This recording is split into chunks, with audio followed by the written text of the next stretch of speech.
esimest korda ma sain aru, et mul midagi on rohkemat kui tavainimestel läbi konstellatsiooni. Mis see konstellatsioon tähendab?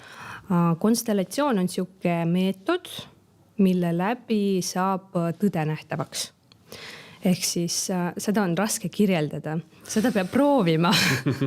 Aga mida sa selle käigus teed, et tõde saab nähtavaks ka, see on hästi üldine kirjeldus, et tõde saab nähtavaks ka siis, kui näiteks keegi tõde räägib, on ju, et seda ei saa konstellatsiooniks nimetada. Aga kuidas see tõde nähtavaks saab? See on tavaliselt grupitöö, kus võetakse klient, kellel on mingi probleem ja siis hakatakse seda probleemi nii-öeldes lahti võtma. Oletame, et probleemi klient ise siis räägib? Klient ise räägib, jaa, absoluutselt. Et oletame, et on mingi probleem emaga, siis väljale või selle ruumi pannakse üles näiteks klient ise ja ema. Ja mis see tähendab, et pannakse üles need inimesed, kes on saalis, võetakse asendajaks ja pannakse need nii-öeldes rollidesse või asendusse.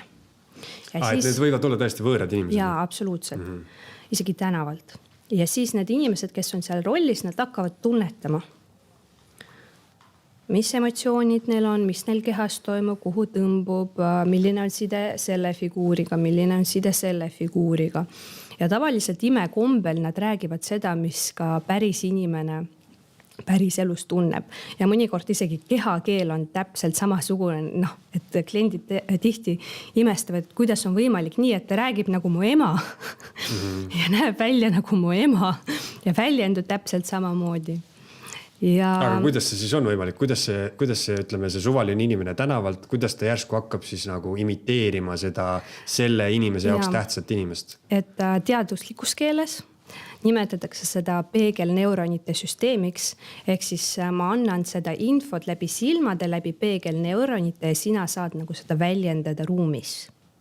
Aga mitte teaduslikus keeles, see on nüüd minu isiklik tõlge, on see, et need inimesed, kes tegelikult lähevad rollidesse, nad justkui astuvad kanaldusse ja hakkavad kanaldama infot.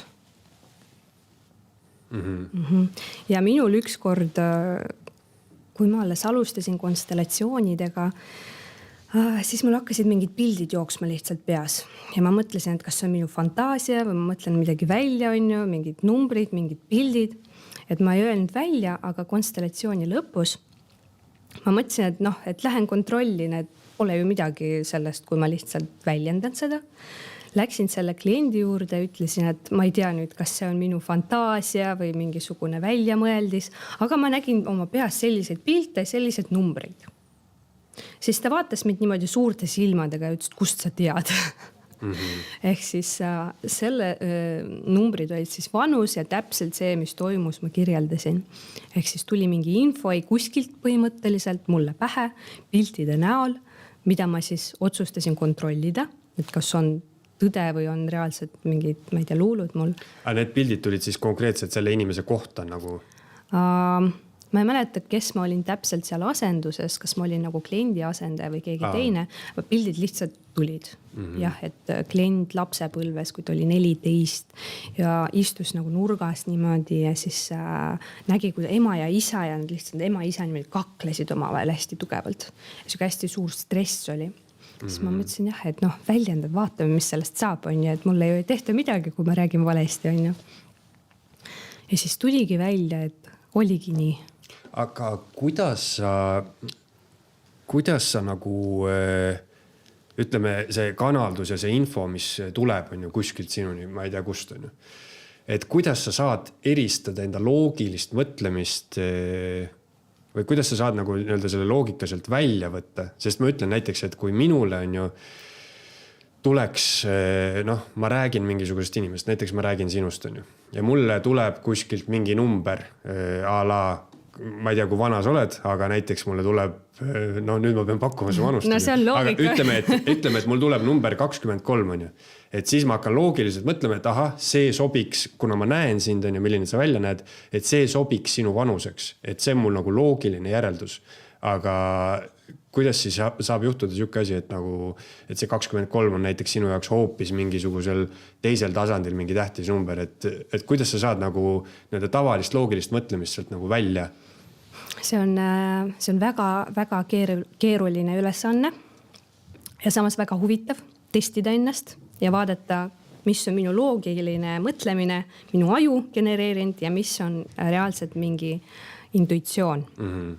Ja selgeltnägijate tuleproovis ma tegin täpselt seda, ma testisin kogu aeg.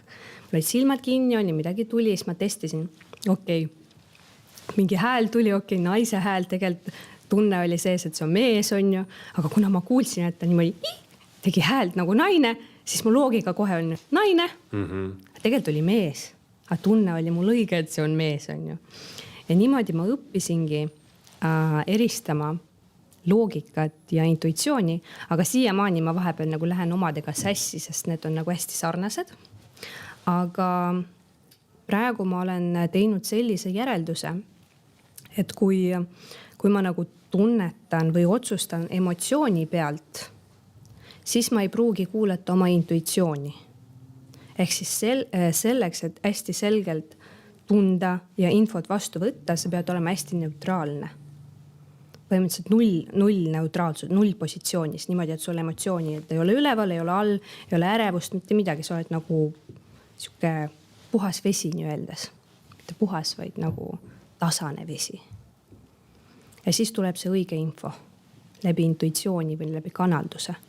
Aga kui on emotsioon ülevalt, siis emotsiooni pealt võib nagu tulla see vastus, mis ei ole õige. Seda ma tean väga hästi, sest ma tihtipeale emotsiooni pealt vastan inimestele või reageerin millelegi nagu impulsiivselt ja siis pärast mõtlen, et oleks võinud maha rahuneda enne.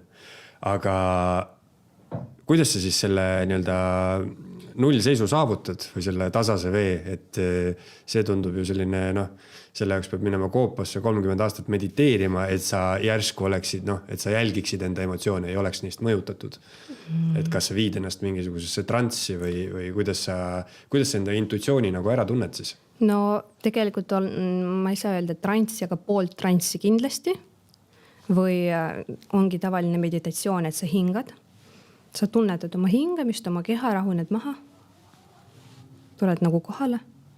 Ja siis, kui sa oled kohal, siis sa saad seda infot vastu võtta hästi kergesti. Seda õiget infot nii öeldes. Aga Eesti Esu